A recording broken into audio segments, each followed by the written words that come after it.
Hello बच्चों, I am Rashmi your maths teacher. तो इस वीडियो में हम देख रहे हैं हमारी एक्सरसाइज 7.9 का इंट्रोडक्शन। तो इस वीडियो में हम दो थ्योरम पढ़ने वाले हैं। जो लिखा है topic fundamental theorem of calculus. तो उन थ्योरम को समझाने से पहले मुझे यहाँ पे एक एरिया फंक्शन को आपको समझाना पड़ेगा। ये टॉपिक इतना इंपॉर्टेंट नहीं, वो थ्योरम्स हमारी यहाँ पे क्या है, इंपॉर्टेंट है। तो एरिया फंक्शन जो है वो हमारा 7.8 के जो इंट्रोडक्शन था उससे रिलेटेड है। तो पहले एक बार उसको फिर से देख लेते हैं कि हमने यहाँ पे क्या पढ़ा था। डेफिनेट इंटीग्रल्स पढ़ा था, यानी कि आप अगर आप इंटीग्रेशन कर रहे हो तो आपको एक लिमिट के अंदर, यानी कि आपको एक इंटरवल दिया होगा, उस इंटरवल के अंदर आपको यहाँ पे इंटीग्रेशन करना पड़ेगा। तो यहाँ पे हमने क्या डिफाइन किया था कि अगर आप ये इंटीग्रेशन करते हो उस इंटरवल के अंदर, तो ये हमारा क्या था कि इस कर्व में और ये जो आपके इंटरवल आपको दिया है उसके बीच में जितना भी area under the curve from x equal to a to x equal to b, यही हमारा यहाँ पे क्या था, डिफाइनेट इंटीग्रल यहाँ पर था कि भाई इस कर्व में और इस पॉइंट में, यानी एक कर्व की लाइन हो गई, ये आपकी हो गई जो पॉइंट आपको दी उनकी लाइन, और ये एक्स एक्सिस, इनके बीच में जितना एरिया इनक्लोज हो रहा है, देखो एरिया फंक्शन निकालना है और ये हमने एरिया ही पढ़ा था, यही हमारा इसका क्या आएगा, आंसर यहाँ पर आएगा। तो ये हमारा यहाँ पे पॉइंट है। अब आगे देखो एरिया फंक्शन क्या होता है। ठीक है, तो ये तो हमने जो अभी तक किया था वो मैंने आपके यहाँ पर लिख दिया कि भाई integration of a to b, यानी कि हमारा डेफिनेट इंटीग्रल हमें फाइंड करना। तो क्या होता है, कर्व के नीचे जो इस पॉइंट से लेकर इस पॉइंट तक जो भी हमारा एरिया इनक्लोज्ड हो रहा है वो हम यहाँ से कैलकुलेट कर दें। अब मुझे मानो कि मुझे पूरा एरिया नहीं निकालना है, इस पॉइंट से लेकर के, यानी कि ये हमारे जो पॉइंट है इस तक मुझे एरिया नहीं निकालना है। मुझे यहाँ बीच में कोई भी एक पॉइंट यहाँ पे दे दिया x, मुझे यहाँ से यहाँ तक का एरिया निकालना है। मतलब कहाँ से कहाँ तक का, ये इस पॉइंट से लेकर के इस a पॉइंट से लेकर के x पॉइंट तक का। तो क्या करेंगे यहाँ पे, तो हम यहाँ पे क्या करते हैं, ओनली लिमिट को हम चेंज कर देते हैं। ये a से अब ये पॉइंट कहाँ पर आ गया आपका, b ना होकर के कहाँ आ गया, x तक आ गया। तो यहाँ अगर मैं बात करती हूँ तो ये एरिया आपका क्या हो जाएगा, इस तरह इस एरिया का ही आपका यहाँ पर क्या आएगा, एरिया आएगा।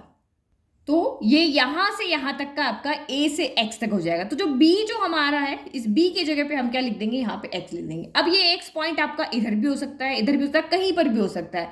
तो स्टार्टिंग का जो पॉइंट है वहां से लेकर के वहां तक का एरिया यहाँ पर आ जाएगा। तो ये एग्जाम पॉइंट ऑफ व्यू से ये टॉपिक बिल्कुल भी इंपॉर्टेंट नहीं है, बस आपको बुक में है तो मैं आपको यहाँ पे समझा देती हूँ। तो इस एरिया को हम किससे डिनोट करते हैं, यहाँ पर a एक्सिस से डिनोट करते हैं। किससे, a एक्सिस से, क्योंकि a मीन्स एरिया और ये एरिया आपका डिपेंड किसके ऊपर हो रहा है, x के ऊपर डिपेंड है। भाई x यहाँ आएगा तो ये यहाँ तक आ जाएगा, x यहाँ आएगा तो यहाँ तक आ जाएगा। तो एरिया हमारा x पर डिपेंड है, इसीलिए हम इसको a x से यहाँ पे क्या कर रहे हैं, डिनोट कर रहे हैं।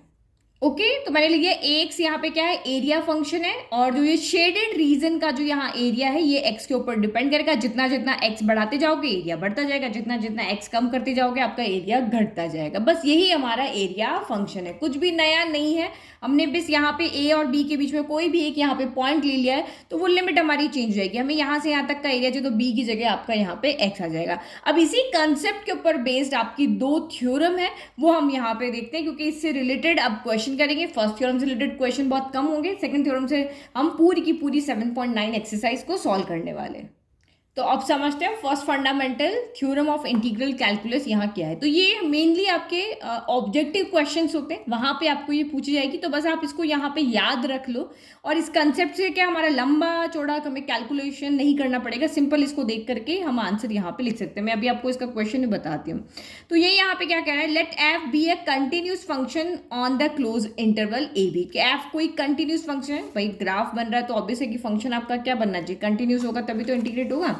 तो इस इंटरवल के अंदर वो आपका एक कंटिन्यूस फंक्शन है, and A x be the area function. अब आपको पता है एरिया फंक्शन कैसे डिनोट करते हैं, इस तरीके से। आपका एरिया फंक्शन है तो वो क्या होगा, डेफिनेट इंटीग्रल की फॉर्म में होगा ना, A to x f x d x यहाँ पे होगा। तो ये आपको ये कह रहा है कि ए एक्स जो है वो आपका एरिया फंक्शन है। एरिया फंक्शन है मतलब इस फॉर्म में A to x f x d x आपको यहाँ पे दिया हुआ है।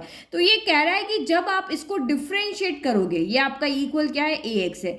जब आप इसको डिफ्रेंशिएट करोगे तो जो इसका ए डैश एक्स, ए एक्स का डिफ्रेंशिएशन क्या आएगा, ए डैश एक्स जो आएगा वो इस फंक्शन के क्या होगा, इक्वल आएगा। तो ये हमारी यहाँ पे क्या है, थ्योरम है कि आपको कोई एरिया फंक्शन दिया हुआ है, अगर आप उसको डिफ्रेंशिएट करते हो तो जो फंक्शन आप लेकर के चले हो उसी फंक्शन के इक्वल उसका डिफ्रेंशिएशन यहाँ पर आएगा। नहीं समझ में आया, कोई बात नहीं, एग्जाम्पल देखते हैं, एग्जाम्पल से आपको बहुत अच्छे समझ में आएगा ना। तो जैसे मैं यहाँ पे कोई एरिया फंक्शन ले लेती हूँ, इसको मैं समझाने के लिए एग्जांपल मैंने बनाया है, बुक में तो कोई इसके रिलेटेड कोई एग्जांपल यहाँ पे है नहीं। तो मैंने लिया कि मान लिया कोई एरिया फंक्शन है कि हमने ए से एक्स ले, मैं ओरिजिन से ले रही हूँ, 0 से एक्स यहाँ पे ले लिया और एक्स डी एक्स यहाँ पे ले लिया। अब मुझे इसका यहाँ पे क्या करना है भाई, ए डैश एक्स निकालना, और ए डैश एक्स आपका एक्स के इक्वल आना चाहिए, हमें यही यहाँ पे शो करना है ना। अभी ये थ्योरम आपकी शो होगी, तो डिफरेंशिएशन करोगे, ए एक्स का डिफरेंशिएशन क्या हो जाएगा, ए डैश एक्स हो जाएगा।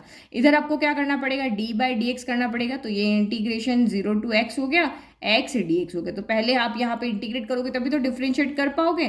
तो डी बाई डी एक्स को हम यहाँ एज इट इज रखते हैं। इंटीग्रेशन ऑफ एक्स का कितना हो जाएगा, तो ये आपका एक्स का कितना हो जाएगा, एक्स स्क्वायर बाय आपका 2 हो जाएगा, और 0 to हमने एक्स लिया। फिर अपर लिमिट लोअर लिमिट हमें पुट करनी पड़ेगी, ये तो आपका ए डैश एक्स हो गया। ठीक है, ये पुट करना कैसे सोल्व है, ये हमारी सेकंड थ्योरम है। तो ये आप यहाँ पे डी बाई डी एक्स करो, तो हम अपर लिमिट को पहले पुट करेंगे, एक्स की जगह एक्स ही रखा तो एक्स स्क्वायर बाय 2 ही रहेगा। फिर -0 पुट करोगे तो 0 में कुछ भी डिवाइड करो तो ये आपका 0 हो गया। तो ये तो खत्म हो गया। D by D x of X square by 2 कितना होगा, तो ये 1/2 ले लिया, यहाँ D by D x of X square हो गया, 1/2 हमने बाहर ले लिया, तो क्या होता है एन आगे आ जाता है और एक पावर कम हो जाती है, तो ये हो गया 1/2 इंटू 2 एक्स की पावर 2 - 1 यानी 1। तो ये देखो 2 से 2 कैंसिल हो गया, तो ए डैश एक्स हम लेकर के चले थे, वो कितना आ रहा है आपका एक्स आ रहा है। तो ए डैश एक्स कितना होगा, जो फंक्शन आप लेके चल रहे हो वही, क्योंकि इंटीग्रेशन में होता क्या है, एंटी डेरिवेटिव ही तो होता है, तो बस वो एंटी डेरिवेटिव वाले फंक्शन से क्या होगा, डी बाई डी एक्स, ये इंटीग्रेशन आपका यहाँ पे क्या हो जाएगा, कैंसिल हो जाएगा। तो ए डैश एक्स आपका सिंपली यहाँ पे एक्स ही बचेगा, कि जिसका आप इंटीग्रेशन भी कर रहे हो डिफरेंशिएशन भी कर रहे हो, तो डिफरेंशिएशन इंटीग्रेशन कैंसिल, और सीधा का सीधा आपका ये क्या बच जाएगा, फंक्शन यहाँ पे बच जाएगा। तो ये थ्योरम हमारी ये कहती है, और ये चीज़ इंपॉर्टेंट है क्योंकि अभी आपके ऑब्जेक्टिव क्वेश्चंस बहुत ज़्यादा आने वाले हैं, तो कंसेप्ट आपके क्लियर, तो आप क्वेश्चन को डायरेक्ट यहाँ पर कर लोगे, हमें कहीं पे लंबा इसको सॉल्व करने की जरूरत नहीं है। नाउ सेकंड थ्योरम देखते हैं। तो हमारी सेकंड थ्योरम यहाँ पे क्या कहती है कि लेट वही एफ जो है फंक्शन वो आपका कंटिन्यूस फंक्शन होना चाहिए, जो भी इंटरवल आपको यहाँ पे दिया हुआ है, और आपको यहाँ देखने की जरूरत नहीं, सारे फंक्शन जो भी आपको दिए होंगे ना वो हमेशा कंटिन्यूस होंगे। And F be an anti derivative, anti derivative को हम इंटीग्रल भी कहते हैं, कोई फंक्शन है उसका एंटी डेरिवेटिव निकालना है यानी उसका इंटीग्रेशन करना है। तो एफ एक्स हमारा कोई फंक्शन है और कैपिटल एफ एक्स जो है वो उसका क्या है, एंटी डेरिवेटिव, मतलब आपने उसका इंटीग्रेशन कर दिया है। तो वही हमने यहाँ पे डेफिनेट इंटीग्रल दिया, A to B f x d x है, आपने फंक्शन जो भी है एक्स से या साइन एक्स से उसका आपने इंटीग्रेशन किया, तो वो आपका कैपिटल एफ एक्स बन गया। उसके बाद हम यहाँ पे क्या करते हैं, इन लिमिट्स को ब्रैकेट लगा करके पहले आप इंटीग्रेशन करोगे, लिमिट का अभी हम कुछ नहीं करेंगे, इंटीग्रेशन हम कर चुके, तो इंटीग्रेशन से लिमिट हट के ब्रैकेट के बाहर आ जाती है। फिर आप यहाँ पे क्या करोगे, अपर लिमिट पुट करोगे, देन आप बीच में माइनस का साइन लगा के उस फंक्शन में फिर आप लोअर लिमिट को पुट करोगे। अब यहाँ पे सी क्यों नहीं आता, तो वो भी हम देख लेते हैं कि भाई जब हमने इनडेफिनिट का किया था वहाँ सी आता था, डेफिनेट में क्यों नहीं आता। तो आप यहाँ पे देखो, ये मैंने किया A to B f x d x किया, ठीक है। अभी मैं सिर्फ इंटीग्रेशन कर रही हूँ, लिमिट को पुट नहीं कर रहे, तो जब मैं सिर्फ इंटीग्रेशन कर रही हूँ तो मेरा यहाँ पे क्या आना चाहिए, सी आना चाहिए, तो ये एफ एक्स प्लस मेरा सी आ गया, ये ए हो गया, ये बी हो गया। उसके बाद हमें अपर लिमिट पुट करनी होती है, तो एफ ऑफ बी कांस्टेंट, इसमें तो वेरिएबल है ही नहीं, तो ये आपका एज इट इज रहेगा, तो ये हमने पहले पुट किया। फिर माइनस अपर लिमिट का माइनस लोअर लिमिट, तो ये आपका कितना हो गया, एफ ऑफ ए प्लस आपका सी हो गया। अब इसको आप ओपन करके देखो, ये ब्रैकेट हटा के इसको सॉल्व करके देखो, तो f of B plus C हो गया, फिर minus f of A minus plus minus C हो गया, तो सी से सी आपका यहाँ पे क्या हो जाएगा, कैंसिल हो जाएगा, और यही अपर लिमिट पुट करके फिर आपका लोअर लिमिट पुट करके क्या होगा, माइनस रहेगा। तो ये इसी वजह से हमारा यहाँ पर सी नहीं आता है। और ये जो हम यहाँ पे कॉन्सेप्ट पढ़ रहे हैं, जो हमारी थ्योरम है, ये सबसे इंपॉर्टेंट थ्योरम है। सारे क्वेश्चन अब आगे हम इसी मैथड से सॉल्व करेंगे। पहले हम इंटीग्रेशन करेंगे, इंटीग्रेशन कैसे करना है वो हम यहाँ पे 7.1 से लेकर के 7.7 एक्सरसाइज तक हम देख चुके हैं। अलग अलग तरह के फंक्शंस के लिए अलग अलग फॉर्मूलाज लर्न कर चुके हैं। तो ये जो सारे फॉर्मूलाज हमने 7.1 से 7.7 तक पढ़े थे, वही हमारे फॉर्मूलाज हैं। आगे हम उन्हीं क्वेश्चंस को हम डेफिनेट इंटीग्रल की फॉर्म में सॉल्व कर रहे हैं। तो इंटीग्रेशन करने के बाद में बस आपको लिमिट पुट कर देनी है और उसको सॉल्व करना है। पहले अपर लिमिट पुट करनी है, फिर माइनस, देन आपको यहाँ पे लोअर लिमिट पुट करनी है। अब एक दो एग्जाम्पल देखते हैं। तो इसको आपको यहाँ पे क्या करना है, इवैल्यूएट करना है। तो ये क्वेश्चन बिल्कुल हमने पहले किया है एज इट इज वैसा ही, बस अब हमें यहाँ पे लिमिट पुट करके कैसे सॉल्व करना है वो देखना है। तो अभी आप अपने दिमाग से लिमिट को हटा दो, अभी सिर्फ अपने दिमाग में रखो integration of X square D X क्या होता है। तो हमें पता है integration of X power N क्या होता है, एक्स पावर एन का होता है एक्स की power N plus 1 upon N plus 1 plus आपका सी होता है। बट क्योंकि यहाँ पे हमारी लिमिट्स यहाँ पे इंटरवल लगे हुए हैं, तो हम इस सी को यहाँ पे नहीं लिखेंगे क्योंकि ये वैसे भी आपका कैंसिल हो जाना, अगर आप पुट करके भी सॉल्व करोगे तब भी कैंसिल हो जाएगा। तो अब यहाँ पे आप इंटीग्रेशन ऑफ एक्स स्क्वायर कर रहे हो, तो अब इंटीग्रेशन आपका यहाँ पे हट जाएगा, तो यहाँ पे क्या आएगा, आपका ब्रैकेट आ जाएगा और ये लिमिट उस ब्रैकेट के एंड में लग जाएगी। एक्स स्क्वायर का इंटीग्रेशन क्या होगा, 2 + 1 3, नीचे भी आपका 2 + 1 यानी 3 हो गया। अब आप इसमें से क्या करो, 1/3, क्योंकि जो इसमें लिमिट जिसमें ये वैल्यू पुट करनी वही रखो, बाकी बाहर निकाल लो। तुमने 1/3 को बाहर निकाल दिया, अंदर क्या बचा आपका x³ बचा, ये 2 हो गया, ये 3 हो गया। अब आपको यहाँ पे पता ही क्या करना है, अपर लिमिट पुट करनी, तो 1/3 बाहर ही है, अपर लिमिट आपकी 3 है, तो ये 3 का क्यूब हो गया, फिर माइनस साइन, फिर आपको लोअर लिमिट पुट करनी है, तो ये आपका 2 का कितना हो गया, क्यूब हो गया। अब बस आपको इसको सॉल्व करना है, तो ये आपका कितना हो गया, 1/3, 3 का क्यूब आपका कितना होता है, तो 27, तो ये आपका यहाँ पे हो गया 27, और ये आपका यहाँ पे 2 का क्यूब कितना होता है, तो 8 होता है, तो 27 - 8 कितना हो गया, 19/3 आपका यहाँ पे आंसर आ गया। तो सिंपली हमने इंटीग्रेशन किया और उसके बाद हमने यहाँ पे हमारे इंटरवल्स को पुट कर दिया, तो ये हमने पुट किया, upper limit minus lower limit करके हमने सॉल्व कर लिया। तो सारे क्वेश्चन हम यहाँ पे ऐसे ही करेंगे। अब एक और क्वेश्चन देख लेते हैं।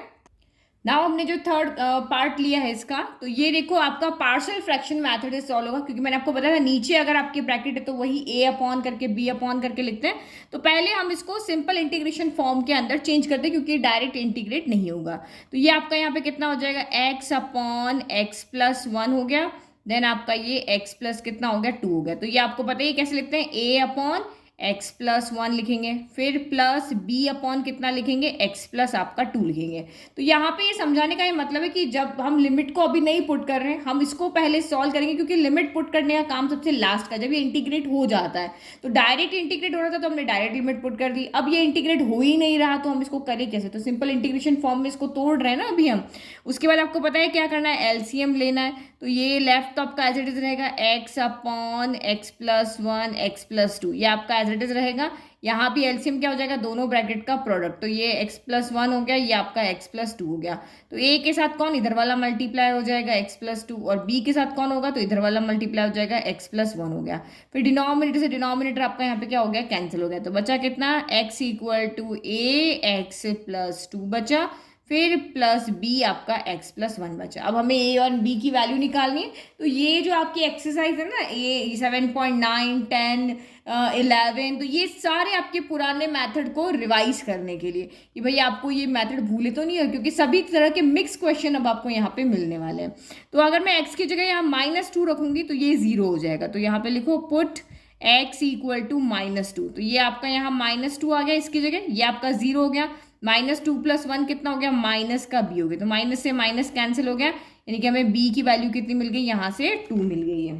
ठीक है, चलो अब यहाँ पे इसको 0 करना है, तो x की जगह पे क्या रखोगे, x की जगह पे जब -1 रखोगे तब ये 0 हो जाएगा। तो यहाँ रखो -1 और 2 में से 1 गया तो 1 ही बचा, तो यानी a = हमें क्या मिल गया, 1 मिल गया। तो यानी कि हमारी इक्वेशन क्या चेंज हो गई, x/x+1 x+2, a की जगह कितना है, -1, तो -1/x+1 हो गया, और b की जगह पे कितना है, 2, तो 2/x+2 हो गया। अब हमें इनको इंटीग्रेट करना आता है, तो हम इसको सिंपल वापस लिख लें, इंटीग्रेशन लगा लें इस पे। तो इंटीग्रेशन ऑफ x/x+1 x+ आपका यहाँ पे क्या हो गया, 2 हो गया, dx हो गया। तो यहाँ पे इंटीग्रेशन हो जाएगा, माइनस बाहर आ गया, 1/x+1 dx हो गया। फिर यहाँ पे भी आपका क्या हो गया, 2 बाहर आ गया, और ये क्या हो गया, इंटीग्रेशन ऑफ 1/x+2 आपका dx हो गया। तो आप इंटीग्रेट करो तो कितना हो जाएगा, -1/समथिंग एंड समथिंग इज लीनियर, तो लॉग में चेंज जाएगा, लॉग मॉड्यूलस ऑफ x+1 हो गया। और यहाँ पे भी क्या होगा, 2, और ये होगा आपका लॉग मॉड्यूलस ऑफ x+, यहाँ पे भी क्या हो गया, 2 हो गया। तो अभी हमने यहाँ पे सिर्फ क्या किया है, इंटीग्रेट किया, अभी हमने लिमिट्स को नहीं पुट यहाँ पर किया है। नाउ अब हम क्वेश्चन को फिर से लेकर के आते हैं, जैसा हमारा क्वेश्चन था 1 और ये 2 हो गया, x अपॉन ये आपका x+1 हो गया, ये आपका x+2 हो गया, और ये dx हो गया। अब आप यहाँ पे क्या करोगे, ब्रैकेट लगा दोगे। हम इसको आगे लिख लेते हैं ना, ताकि पॉजिटिव को हम आगे रख लेते हैं। तो ये x+ आपका 2 हो गया, माइनस का लॉग मॉड्यूलस ऑफ x+1 हो गया, ब्रैकेट। अब ये लिमिट आप यहाँ लगा दो, ये 1 2 है ना, तो ये 1 हो गया, ये 2 हो गया। अब आप यहाँ पे पुट करो, तो ये कितना हो जाएगा, 2 हो गया, लॉग, पहले हम अपर लिमिट पुट कर रहे हैं, तो log 2 + 2 कितना हो गया 4, 4 पॉजिटिव है तो अब यहाँ पे आपको मॉड्यूलस लगाने की जरूरत नहीं है। फिर यहाँ रखोगे 2 + 1 3, तो ये भी आपका पॉजिटिव है तो अब लगाने की जरूरत नहीं है। अब लोअर लिमिट जब पुट करते हैं तो माइनस आता है, तो ये माइनस, देखो ये प्लस है तो माइनस हो जाएगा, ये माइनस तो प्लस हो जाएगा, क्योंकि आगे माइनस का साइन है, दोनों के साइन चेंज कर देगा। तो 2 log 1 रखा, तो 1 + 2 कितना हो गया, ये आपका 3 हो गया, और जब 1 हो गई तो 1 + 1 कितना हो गया 2 हो गया, तो ये log आपका यहाँ पर 2 हो गया। ठीक है, ये हमने लिमिट यहाँ पे पुट कर ली है। तो देखो ये आपका यहाँ पर क्या हो गया। अब इसको और आगे सॉल्व करते हैं, तो देखो ये log 3 तो ये दोनों सॉल्व हो जाएंगे। और देखो इसको भी मैं सॉल्व करने के लिए क्या लिख रही हूँ, log 4 है ना, इसको मैं 2 का स्क्वायर लिख लेती हूँ। फिर माइनस माइनस प्लस, तो 2 + 1 कितना हो गया 3 log कितना हो गया आपका 3 हो गया, और ये आपका प्लस कितना हो गया log 2 हो गया। अब देखो ये log m/n, m⁴n क्या होता है, n log m होता है, तो ये आपका आगे आ जाएगा, तो ये 2 आगे आ गया, तो कितना 2 2 = 4 log आपका 2 हो गया। यहाँ 2 है ना, इसलिए मैंने इसको भी 2 में चेंज कर दिया इस 4 को। फिर माइनस का 3, तो मैं यहाँ पे क्या करती हूँ 3 को इसकी पावर में भेज देती हूँ, तो पावर में भेज के यहाँ पे भी तो हम कर सकते थे ना, यस, पर चलो कोई नहीं, ये 2 में था तो मैंने इसको भी 2 में चेंज कर दिया। तो ये आपका कितना हो गया log 3⁻³ हो गया, और ये आपका यहाँ पर क्या हो गया log 2 हो गया। तो अब आपको पता है यहाँ पे ये4 टाइम log 2 है, ये 1 टाइम log 2 है, तो ये कितना हो गया आपका सिंपल 5 टाइम log 2 हो गया, और ये माइनस log 3⁻³ हो गया। तो ये 5 को भी इधर भेज दें क्योंकि हमें सॉल्व करना है इसको। तो n log m क्या होता है, log m/n होता है, तो log 2⁻5 हो गया, और ये log आपका 3⁻3 हो गया। तो log m - log n क्या होता है, log m/n होता है, तो ये log और ये 2⁻5/3⁻3 हो गया। तो फाइनल आंसर हमारा कितना हो गया, log 2⁻5 होता है 32, 3⁻3 कितना होता है 27। तो ये हमारा यहाँ पे क्या हो गया, फाइनल आंसर हो गया।